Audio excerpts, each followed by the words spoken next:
CM Punk est un catcheur qui a définitivement marqué le monde du catch.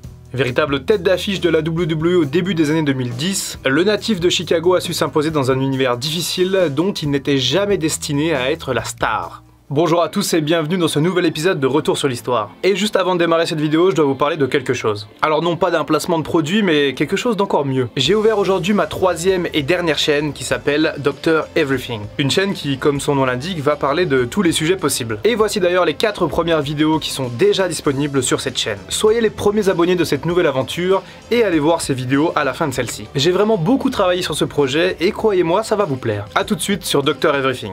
Phil Brooks est né en 1978 du côté de Chicago, et il fait ses débuts dans le catch en démarrant par le circuit indépendant. Il passe également par la Mid-South, la TNA et la Ring of Honor où il va laisser sa marque. En effet, sa rivalité contre Samoa Joe est légendaire et ensemble ils ont fourni plusieurs matchs mémorables. La fin de son run à la Ring of Honor est incroyable et le natif de Chicago quitte le circuit indépendant avec le statut de légende. CM Punk signe son arrivée à la WWE en septembre 2005. Il est d'abord envoyé du côté de la OVW, la fédération de développement gérée par Paul Heyman. Paul Heyman qui justement voit en lui un immense potentiel et il va décider de le prendre sous son aile à la WWE. CM Punk est donc depuis toujours un Paul Heyman guys. D'ailleurs, la WWE ne croit pas en CM Punk, mais Paul Heyman insiste et il fait de lui la star de cette fédération de développement. Durant cette époque, il apparaît d'ailleurs à WrestleMania 22 durant l'entrée de John Cena. Et en juillet 2006, il fait ses débuts dans le show ECW. Il adopte la gimmick d'un catcheur straight edge, c'est-à-dire qu'il ne boit pas, ne fume pas et il ne prend pas de médicaments. Sur le ring, le style de CM Punk est assez original. C'est à la fois un spécialiste des soumissions mais aussi de Muay Thai. Ses premiers mois sont très convaincants et il est tout de suite convié dans le main event des Survivor Series 2006. Durant ce match, il fait partie de la team DX composée de Triple H, Shawn Michaels et les Hardy Boys, face à la team Rated RKO composée de Edge, Randy Orton et leurs acolytes diaboliques. Punk participe ensuite au tristement célèbre pay-per-view ECW December to Dismember, mais il ne parvient pas à remporter le titre de la ECW durant le main event. Au début de l'année 2007, le natif de Chicago poursuit son ascension au sein de la nouvelle ECW. Il entre dans une belle rivalité avec le vétéran Hardcore Holly et il se qualifie pour le Money in the Bank de WrestleMania 23 qu'il ne remporte pas. Puis il se lance dans la course au championnat de la ECW suite au départ de Bobby Lashley à Raw. Et il devait à la base affronter Chris Benoit pour le titre vacant lors de Vengeance 2007. Seulement Chris Benoit a été remplacé par Johnny Nitro étant donné le contexte de l'époque. Il devient champion de la ECW quelques mois plus tard, en septembre, après avoir battu celui que l'on appelle également John Morrison. Son règne est assez bon et il est champion jusqu'au début de l'année suivante. En 2008, il se qualifie à nouveau pour le Money in the Bank de WrestleMania 24. Et durant ce match assez dingue, il réussit à décrocher la mallette, obtenant une chance de devenir champion du monde à n'importe quel moment. Et il est assez chanceux étant donné qu'à la base, il n'était pas du tout prévu pour devenir Mr Money in the Bank. En effet, c'est Jeff Hardy qui devait gagner ce match, mais entre-temps, il a été suspendu par la WWE pour avoir enfreint le programme Wellness. CM Punk est transféré à Raw en juin 2008 et frappe fort d'entrée en cachant son Money in the Bank sur Edge. Une entrée en matière réussie pour lui avec un premier règne de champion du monde poids lourd très correct. Et pourtant, CM Punk ne fait pas du tout l'unanimité à l'époque. Des vétérans comme l'Undertaker ne comprennent pas ce choix de le mettre champion. Il conserve toutefois sa ceinture jusqu'à Unforgiven 2008, où il est attaqué par Randy Orton et il n'est pas en mesure de défendre son titre lors du Scramble match.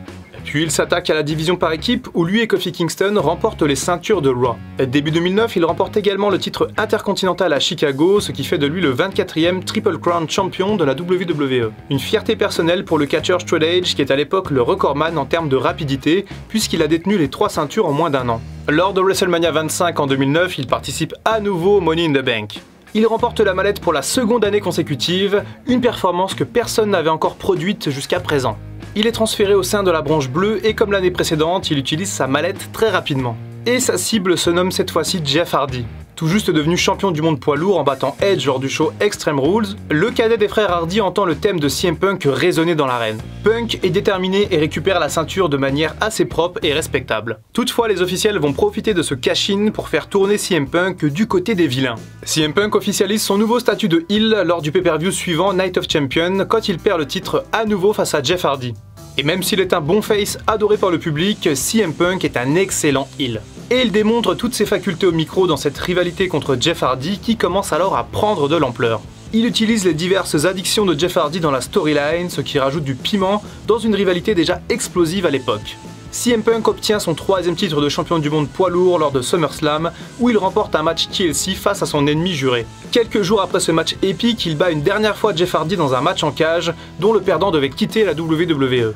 Et c'est dorénavant l'Undertaker qui se place sur la route de CM Punk et qui veut récupérer sa ceinture. Et la rivalité est très bonne et les deux catcheurs offrent de belles performances. Punk parvient à faire abandonner le Deadman dans une fin très controversée lors de Breaking Point, mais l'Undertaker prend sa revanche et récupère la ceinture lors du show Hell in a Cell. Et fin novembre, CM Punk fait évoluer sa gimmick. Il présente aux fans Luke Gallows, un catcheur qui luttait auparavant sous la gimmick de Festus et que CM Punk a sauvé. Punk devient le leader d'un clan nommé la Straight Edge Society. Véritable gourou de secte, il s'entoure de plusieurs catcheurs pour sauver chaque personne qu'il rencontre de leurs addictions. Punk est excellent dans ce rôle qui lui colle à la peau. Il laisse pousser ses cheveux et sa barbe pour marquer la différence avec ses autres rôles dans le passé. Et même si Punk lutte à ce moment-là dans la mid-card et n'occupe pas les main events, il laisse clairement sa marque sur l'année 2010. Et cette année-là, il participe notamment au Royal Rumble où il réalise une excellente performance. Démarrant au tout début du match, il élimine plusieurs participants tout en claquant des promos entre chaque élimination. Puis il entame une autre rivalité excellente avec Rey Mysterio. Le premier match a lieu à WrestleMania 26 et a vu la victoire du Luchador. Le match n'a duré que 6 minutes à cause d'un souci technique lors de l'entrée de Rey Mysterio. Punk remporte la deuxième manche lors du pay-per-view Extreme Rules. La belle a lieu lors du show Over the Limit en 2010 où l'enjeu est grand. Si Punk gagne, Rey Mysterio rejoint la Straight Edge Society alors que s'il perd, il se fait raser la tête. CM Punk perd cet ultime affrontement après une prestation remarquable des deux catcheurs. Et il perd également sa longue chevelure, symbole de sa toute-puissance par rapport à ses disciples. Quant à la Straight Edge Society, eh bien elle est dissoute en septembre. En effet, Serena est renvoyée par la WWE pour avoir brisé le kayfabe, et Joey Mercury, le quatrième membre, est forcé de prendre sa retraite après une blessure importante. Punk prend alors quelques semaines de repos pour soigner une blessure à la hanche et il apparaît à la table des commentateurs de Raw. Et l'année 2011 est sans doute l'année la plus importante de toute la carrière de CM Punk. Toujours heel au début de l'année, il décide de s'en prendre à John Cena. Il effectue son retour en tant que catcheur fin décembre 2010 en devenant le nouveau leader de la Nexus. Punk est au centre de la séparation du clan Nexus en deux parties. Le New Nexus qu'il dirige et le Core, un groupe dissident mené par l'ancien leader du Nexus, Wade Barrett. CM Punk participe au Royal Rumble 2011, mais comme pour l'année précédente, il ne remporte pas ce match prestigieux. Il entre en rivalité avec Randy Orton et lui coûte la victoire lors de l'Elimination Chamber. Punk et Orton s'affrontent lors de WrestleMania 27 et c'est la Vipère qui remporte le match. Il gagne à nouveau lors de Extreme Rules et CM Punk ne ressort pas très crédible de cette rivalité. Dans le même temps, le New Nexus ne décolle pas et au contraire semble voué à disparaître. Et les semaines passent et Phil Brooks, l'homme derrière le catcheur CM Punk, commence à s'agacer. Et il estime notamment qu'après toutes ces années de sacrifice, il mérite le statut de main eventer. Et il n'a jamais accepté l'idée de voir le Miz en tant que champion dans le main event de WrestleMania 27. Il se considérait comme un meilleur heel que lui et espérait affronter Cena dans le plus grand des shows cette année-là. Son contrat en tant que catcheur expirait en juillet 2011 et Punk commençait à considérer l'idée de prendre sa retraite des rings. Et là, la WWE va avoir la brillante idée de transformer la frustration de CM Punk en storyline à l'écran. Le 11 juin 2011, les producteurs décident de donner carte blanche à CM Punk lors d'une promo, ce qui est absolument rarissime. Le pari était très risqué, mais ça a fonctionné. La pipe bombe de CM Punk fait littéralement exploser Internet. Il se saisit du micro et casse le quatrième mur du catch en parlant de sa vision de la WWE. Il exprime sa frustration devant des millions de téléspectateurs en épargnant personne et surtout pas son patron Vince McMahon. Les fans sont choqués mais surtout excités de cette action qui était à la base présentée comme un shoot total, c'est-à-dire une action non prévue. Et pourtant en prenant ce risque avec cette pipe bombe, la WWE a réussi à capter l'attention des fans de catch. Et puis c'est également la première étape qui allait pousser CM Punk vers les sommets du catch mondial. La rivalité est lancée à l'écran entre CM Punk et le champion John Cena. Le match pour le titre a lieu lors du pay-per-view Money in the Bank 2011, le jour de l'expiration du contrat de CM Punk.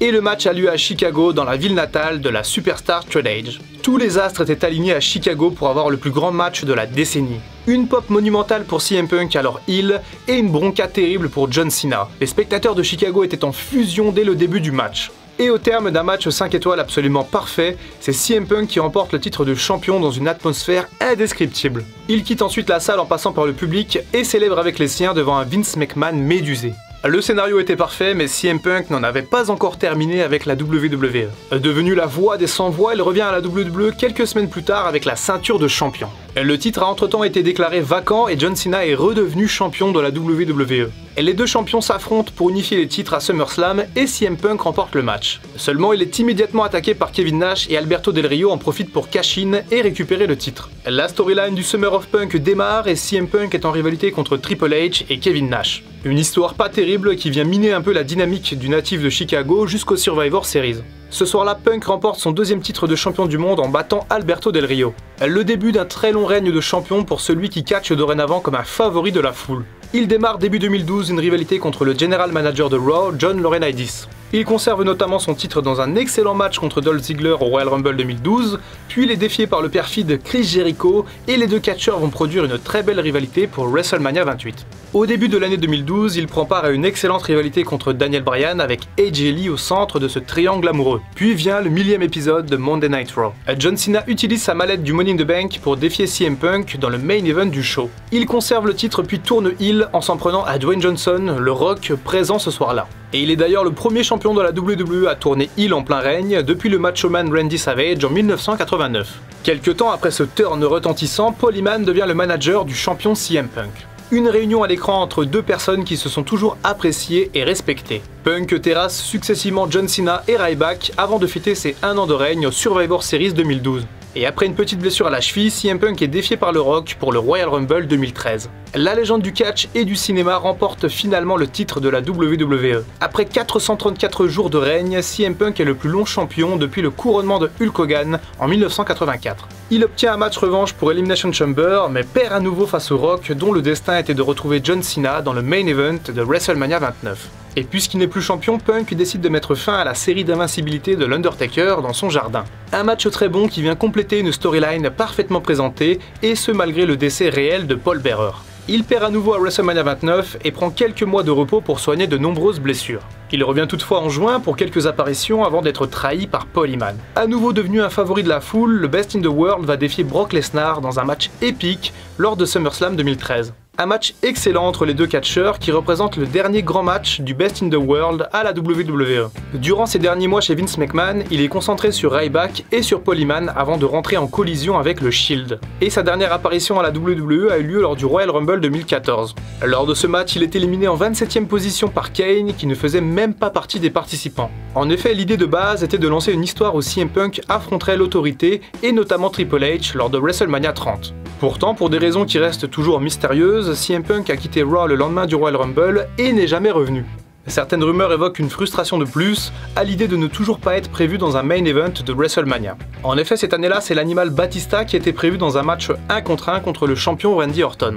C'est d'ailleurs ce départ non prévu de CM Punk qui a poussé la WWE à changer ses plans et intégrer Daniel Bryan dans le main event de WrestleMania 30.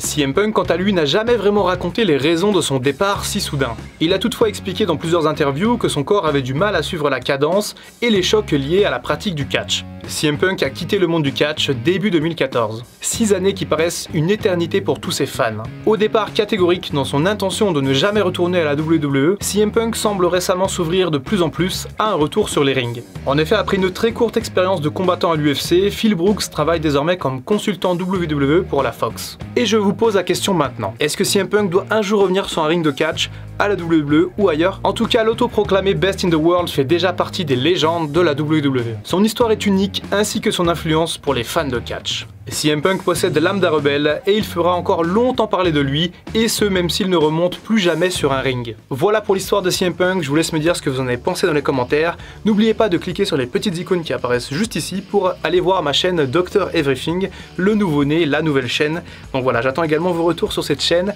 et en attendant je vous dis à la prochaine, c'était le Dr Wrestling, prenez soin de vous.